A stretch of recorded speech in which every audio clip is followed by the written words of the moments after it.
اعوذ باللہ من الشیطان الرجیم بسم اللہ الرحمن الرحیم احل لکم لیلۃ الصیام الرفث الی نسائکم ہن لباس لکم وانتم لباس لہن علم اللہ انکم کنتم تختانون انفسکم فتاب علیکم وعفا عنکم فالآن باشروہن وابتغوا ما کتب اللہ لکم وکلوا واشربوا حتی یتبین لکم الخیط الابیض من الخیط الاسود من الفجر ثم اتموا الصيام الى الليل ولا تباشروهن وانتم عاكفون في المساجد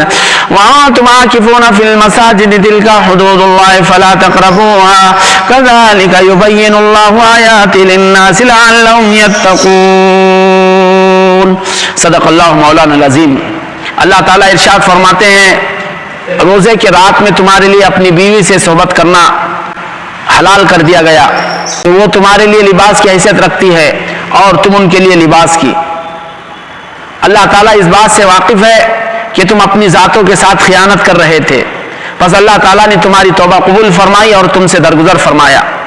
پس اب ان سے صحبت کی جا سکتی ہے. لہٰذا اللہ تعالیٰ نے جو باتیں تمہارے لیے لکھ دی ہے اس کو تلاش کرو اور کھاؤ پیو یہاں تک کہ تمہارے لیے فجر کی سفید دھاری سیاہ دھاری سے واضح ہو جائے. پھر روزوں کو مکمل کرو رات ہونے تک کے لیے. اور تم جب اعتکاف میں ہو مساجد میں تو ان سے مباشرت نہ کرو. یہ اللہ تعالیٰ کی حدود ہے، ان سے قریب نہ جاؤ. اللہ تعالیٰ اپنی آیتیں لوگوں کے لیے اسی طرح واضح فرماتا ہے، بیان فرماتا ہے تاکہ وہ اجتناب کرنے لگ جائے. اس آیت کریمہ میں روزے سے متعلق بہت سارے احکامات آئے ہیں. بطور خاص ابتدائی اسلام میں جو روزے کی شکل تھی جس میں ایک طرح کی مشقت اور دشواری تھی اس کو دور کر دیا گیا، اور مزید جیسے پچھلے آیات میں اللہ تعالیٰ نے اپنی سہولت کا تذکرہ فرمایا، یرید اللہ بکم اليسر ولا یرید بکم العسر، کہ اللہ تمہارے ساتھ آسانی کا معاملہ فرمانا چاہتے ہیں، دشواری کا نہیں.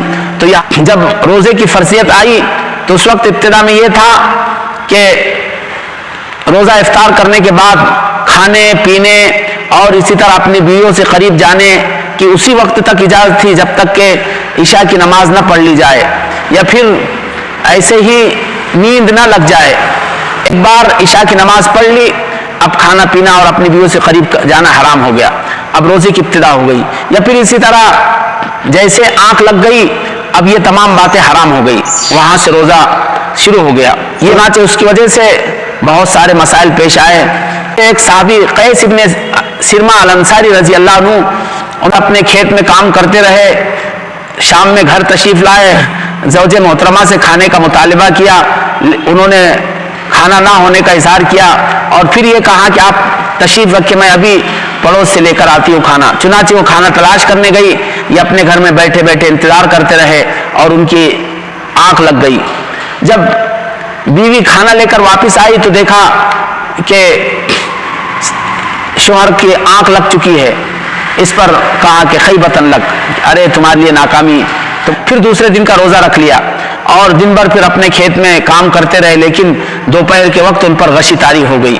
تو جب اللہ کے نبی پاک صلی اللہ علیہ وسلم کے پاس یہ معاملہ پیش آیا تو آپ صلی اللہ علیہ وسلم پر یہ آیت کریمہ نازل ہوئی اور پھر اس میں کہا گیا کہ اب رات میں کہا کہ تم کھا پی سکتے ہو اور اپنی بیویوں سے قریب جا سکتے ہو. دوسری طرف یہ بھی آتا ہے کہ عشاء کی نماز پڑھ لینے کے بعد یا سو جانے کے بعد بیویوں سے قریب جانا بھی حرام تھا اور روزے کے خلاف تھا. لیکن ایسے کچھ واقعات پیش آئے کہ صحابہ کرام میں سے بعض حضرات عشاء کی نماز پڑھ لینے کے بعد یا پھر یہ ہے کہ نیند لگ جانے کے بعد اپنی بیویوں سے انہوں نے صحبت کر لی. اس طرح کے معاملات پیش آئے اور نبی پاک صلی اللہ علیہ وسلم کے سامنے معاملات بھی رکھے گئے. چنانچہ خود حضرت عمر رضی اللہ عنہ کے بارے میں آتا ہے کہ حضرت عمر رضی اللہ عنہ نبی پاک صلی اللہ علیہ وسلم کے خدمت میں آئے اور اس طرح کی معذرت پیش فرمائی کہ میں نے اپنی بیوی سے اس طرح صحبت کر لی. تو نبی پاک صلی اللہ علیہ وسلم نے فرمایا کہ ما کنت خلیقا ان تفعل، کہ تمہارے لیے مناسب نہیں تھا کہ استغذا شروع ہو جانے کے بعد پھر تم اس طرح عمل کرتے. یہ اور اس طرح کے واقعات پیش آئے تو اللہ تعالیٰ نے اس پر یہ آیت نازل فرمائی، اجازت دے دی. روزے والی رات میں اپنی بیویوں سے رفث حلال کر دیا گیا۔ رفث کے سلسلے میں دو باتیں کہی گئی۔ رفث اصل کہتے ہیں جو بیویوں سے جو باتیں ہوتی ہیں صحبت اور مباشرت کے سلسلے میں، اس کو رفث کہا جاتا ہے۔ یہاں پر وہ بھی حلال کیا گیا اور اس طرح جماع بھی حلال کیا گیا۔ تو اللہ پھر آگے فرمایا کہ ہن لباس لکم وانتم لباس لہن، کہ عورتیں تمہارے لیے لباس کی حیثیت رکھتی ہے اور تم ان کے لیے لباس کی حیثیت رکھتے ہیں۔ کہ اس جملے میں میاں بیوی کی قربت کو بتلایا اور ایک دوسرے کے لیے جو ان کی حیثیت ہے اس کی عکاسی فرمائی، ترجمانی فرمائی کہ انسان کا لباس ہر وقت اس کے جسم سے لگا ہوتا ہے۔ کچھ ہی حالتوں میں ایسا ہوتا ہے کہ انسان کا لباس اس کے جسم سے جدا ہوتا ہے۔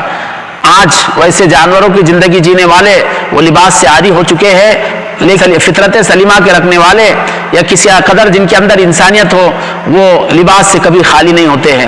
تو گویا اس سے بیوی کی قربت کو بتلایا کہ جیسے انسان کا جسم لباس سے کبھی خالی نہیں ہوتا، ایک مرد کے لیے بیوی اور بیوی کے لیے ایک مرد اتنی کے اندر اتنی قربت ہوتی ہے اور ان کا دونوں کا اس قدر ساتھ ہوتا ہے۔ جیسے دوسری بات کہا کہ جیسے انسان کے جسم کو اور اس کے تمام پوشیدہ مقامات کو لباس چھپاتا ہے اور اس کے لیے ساتر کا کام دیتا ہے، ایسا ہے مرد عورت کے لیے اور عورت مرد کے لیے ساتر کا کام ہے۔ اور لباس جیسے بہت سارے مکروہات سے بچاتا ہے، ایسے بیوی مرد کے لیے اور مرد بیوی کو کہا کہ مکروہات سے بچاتے ہیں۔ مفسرین نے کہا کہ ہن لباس لکم کہ وانتم سکن لہن، یعنی مرد عورتوں کے لیے سکون کا سبب ہے اور عورتیں مرد کے لیے سکون کا سبب، یہ بتلایا قتادہ سدی رحمۃ اللہ علیہ نے۔ اور ربیع بن انس نے کہا کہ ہن لحاف لکم، کہ وہ تمہارے لحاف کی حیثیت رکھتی ہے اور تم ان کے لیے لحاف کی حیثیت ہو۔ خلاصہ یہ ہے کہ مرد اور عورت ملت ہوتے ہیں اور ایک دوسرے سے کے ساتھ لیٹتے ہیں، ایک دوسرے کے ساتھ رہتے ہیں، اس لیے کہا کہ مباشرت اور اس طرح کی باتوں سے اجتناب کرنا ان کے لیے دشوار ہے، چنانچہ اللہ تعالیٰ نے رخصت بتلا دی۔ پھر کہا کہ علم اللہ انکم کنتم تختانون انفسکم، کہ اللہ تعالیٰ تم جانتے تھے کہ تم اپنے ذات سے خیانت کر رہے تھے، یعنی رات میں اس طرح کا عمل سرزد ہو رہا تھا اور اس طرح کے بہت سارے افعال پائے گئے کہ ایک دوسرے سے صحبت ہو گئی، ایک دوسرے سے قربت ہو گئی، اور دوسروں سے یہ تمام باتیں تو پوشیدہ ہو سکتی ہے، چھپی ہو سکتی ہے، لیکن اللہ تعالیٰ کی ذات سے یہ باتیں چھپی نہیں ہے۔ اس لیے اللہ نے فرمایا کہ علم اللہ انکم کنتم تختانون انفسکم، اللہ جانتے تھے کہ تم اپنے ذاتوں سے خیانت کر رہے تھے، فتاب علیکم، لہٰذا اللہ نے تمہاری توبہ قبول کر لی، یعنی تمہاری طرف اللہ متوجہ ہو گیا، اور وعفا عنکم، اور تم سے جو بھی باتیں ہوئی اللہ نے اس کو معاف فرما دیا، اس سے درگزر فرمایا۔ اب اللہ فرماتے فالآن باشرہن، اب تمہیں اجازت ہے کہ ان سے تم صحبت کر سکتے ہو، ان سے تم مباشرت کر سکتے ہو روزے کی رات میں۔ اور پھر کہا کہ وابتغوا ما كتب اللہ لکم، اللہ تعالیٰ نے جو تمہارے لیے مقرر کر دیا ہے اس کو تلاش کرو، متلاشی رہو۔ اس کے سلسلے میں بہت ساری باتیں بتلائی ہیں، حضرت ابو ہریرہ، حضرت ابن عباس، حضرت انس، قاضی شریح، مجاہد، اکرمہ رحمہم اللہ اجمعین نے اور دیگر حضرات نے یہ کہا کہ اس سے اولاد مراد ہے، یعنی بیویوں سے صحبت کرو اور صحبت میں بھی تمہارا مقصود یہ رہے کہ اس سے تمہیں اولاد نصیب ہو۔ عبد الرحمن ابن زید رحمۃ اللہ علیہ نے کہا کہ اس سے مراد جماع، کہ وابتغوا ما كتب اللہ لکم، کہ اللہ نے جو تمہارے لیے جماع اور صحبت کو جو اللہ نے لکھ دیا ہے، مقرر کر دیا، وہ تم اس کے ذریعے سے اس سے فائدہ اٹھا سکتے ہو۔ تمہارے لیے روزے والی راتوں میں کہا کہ اپنی بیویوں سے صحبت جائز، لیکن ساتھ ہی ساتھ یہ کہا کہ اللہ نے جو تمہارے لیے لیلۃ القدر جو لکھ دیا ہے، مقرر کر دیا ہے، اس کی تلاش کرو، یعنی ایسا نہ ہو کہ بیویوں سے صحبت اور ان کی سے مصاحبت میں گرفتار ہو جاؤ کہ شب قدر جیسی عظیم شب بھی تم سے چھوٹ جائے اور اس سے بھی تم محروم ہو جاؤ۔ لہٰذا کہا کہ تم جو تمہارے لیے شب قدر متعین کی گئی ہے، کہا کہ وہ تلاش کرو۔ اس آیت وَكُلُوا وَاشْرَبُوا حَتَّى يَتَبَيَّنَ لَكُمُ الْخَيْطُ الْأَبْيَضُ مِنَ الْخَيْطِ الْأَسْوَدِ مِنَ الْفَجْرِ، کہ تم کھاؤ پیو یہاں تک کہ تمہارے لیے فجر کی سفید دھاری سیاہ دھاری سے واضح ہو جائے۔ ابتدا میں یہ آتا ہے کہ من الفجر کا اضافہ نہیں ہوا تھا، صرف